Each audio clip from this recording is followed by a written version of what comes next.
In this class, we are going to learn how to protect the data, that is by encrypting the data using advanced encryption standard, also known as AES, with the help of integration in Oracle Integration Gen 3 instance. Before we go ahead and show you how we can create the integration and make use of AES encryption method right within the integration instance, we don't have to call any external API, or we don't have to make use of OCI resources like functions or the PLSQL. We can encrypt the data using AES encryption, that is the cryptography encryption method, right within our integration without using any external resources, that is with the help of single line of code in our mapper. So we will see how to do the same in this class.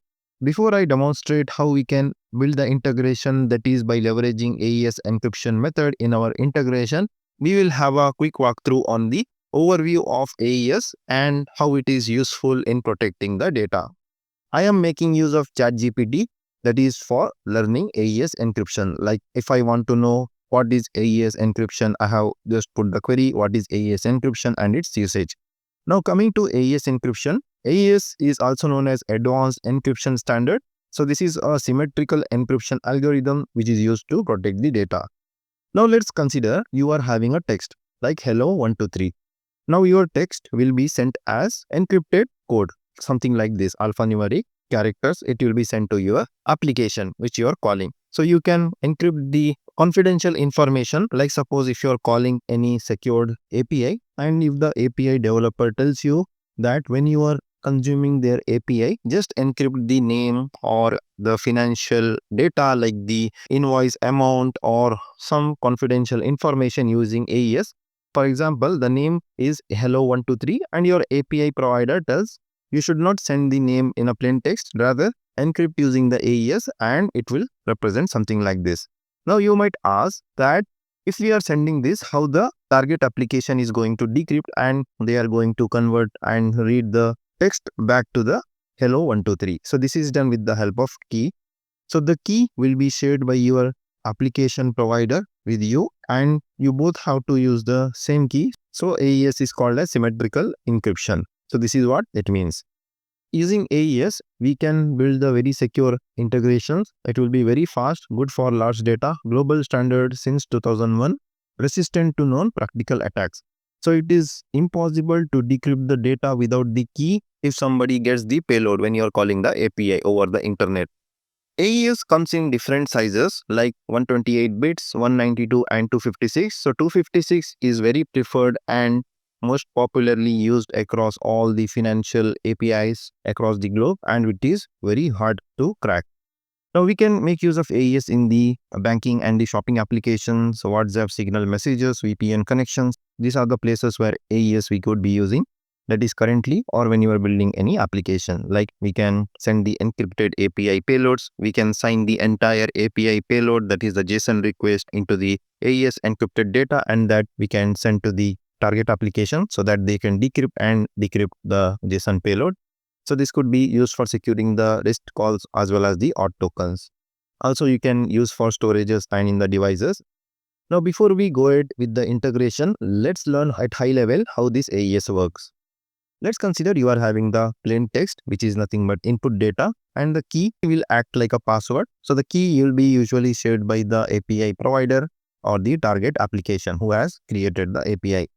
Next, AES will run multiple rounds of substitution, shuffling, mixing key, and output will be the encrypted data. Basically, you should be having the data and the key. Then you can make use of AES and generate the encrypted data. Now, there is the difference between hashing. So, popular hashing method is SHA-256.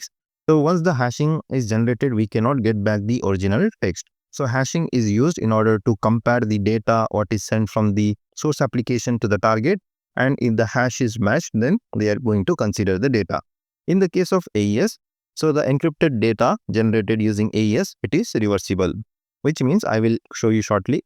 But this requires the key and hashing does not require the key. So based on your use case, you can go for the suitable method, like whether the AES or the hashing. Hashing we have already seen in our earlier class how to do the same in integration. That also we had learned without calling any other external APIs. right within the integration mapper, we can generate the hash for the data. So for example, AES could be used to encrypt the password in the transit or any confidential information.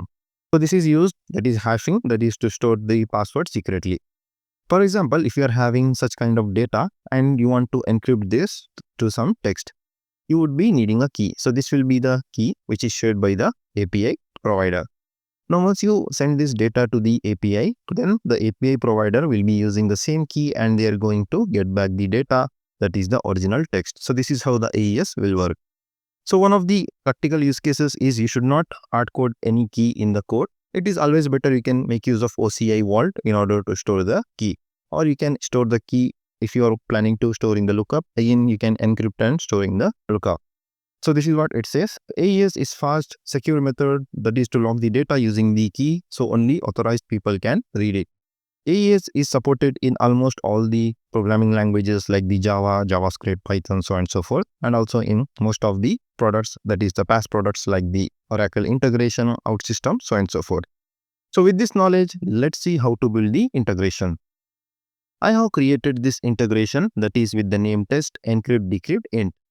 I will walk you through the integration step by step. It is the only one line code in the mapper we have to write in order to call the AES function. Now this is the integration I have exposed over the REST protocol, and in the request I am accepting the JSON payload. It is having the operation whether to encrypt the data or decrypt. So this is the placeholder I created. So you can change these things as per your project requirement. And the main thing, as we learned, in order to encrypt the data, we should be having some data. So this is my text, that is hello, how are you? Now this is the key. Let's assume this key I got from the customer or the API provider. As an integration product, we have to generate the AES encrypted cipher text. Now we are having the key as shared by the customer and we are having the value and we want to encrypt. Let me click on run. So our integration is going to call the AES function and it is going to generate the encrypted data. Now this is the encrypted data. It means nothing but hello, how are you? Now this, if we are sending over the internet or the HTTPS protocol, and over the transit, if somebody tries to hack the messages, then they will not be able to decrypt this unless they are aware of the key. Now let's use this data, that is encrypted data, and I will put in the value over here. Now instead of encrypt, I will tell this the decrypt. So with this said, let's assume we have sent this data to the target application. Now what the target application will do is, it will be the value for them and the key will be same as shared by the target provider. Now let me click on run. This is going to decrypt and we are going to see in the output the message original, that is hello, how are you? So this is how the AES encryption and decryption works in the real world. Now let's see how I have built this integration. This is the very simple integration I have built just to demonstrate how we can leverage the AES function in the integration. I have exposed this integration over the REST protocol and the input-output JSON message structure I have shown you during demonstration. Let me click on this mapper. Let me expand the request wrapper. In the request, we are having operation, that is encrypt or decrypt, key and the value. Let me expand the output section over here. If you closely observe, I am making use of AES function. So you might ask from where this is coming. It is coming from the user-defined function. It's over here, AES Encrypt Decrypt DL. So these things, the name and all, you can change as per the naming convention followed in your project. So this is the custom function I have created for my instance. In this function, it is accepting 3 input arguments. One is the operation, that is encrypt or decrypt. Second is the value. Third is the key. So value and key are most important thing in AES encryption decryption, and operation, this is specific to our use case as I'm making use of same function to encrypt and decrypt. Suppose if you are having different encrypt function, decrypt function, then you can just send the value and the key. That would be fine. I have made use of the common encrypt decrypt function and I am controlling with the help of operation which operation to select in the function. Now let's see how I have built this function. I have imported this function that is under the libraries in the Oracle integration instance. This is the name of my library, that is BEENUM Encrypt Decrypt. So here is the functions code I have created. So this is a very simple function. This is the name AES Encrypt Decrypt and it is accepting 3 input arguments, method or the operation, message and the key. If the operation is encrypt, so this is what we are sending in the integration when we test encrypt, decrypt.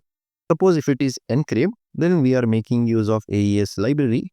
So this is the JavaScript library available in the JavaScript framework and supported by integration. We have to just write crypto.js.aes encrypt, and we have to just pass message and the secret key.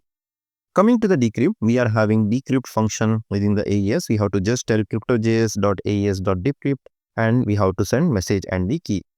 So when the decrypted, if you want to convert to UTF-8, UTF-16 or base64, whatever is the use case, you can convert that to the respective format. In this case, I am just converting to UTF-8 format, that is the string format I am sending. Suppose if the user tells any other operation other than encrypt decrypt, we are just returning illegal method sent. Please pass encrypt or decrypt accordingly. So this is what we are sending back the response. This is the very simple function you can write and import over here, clicking on import and import the JS file.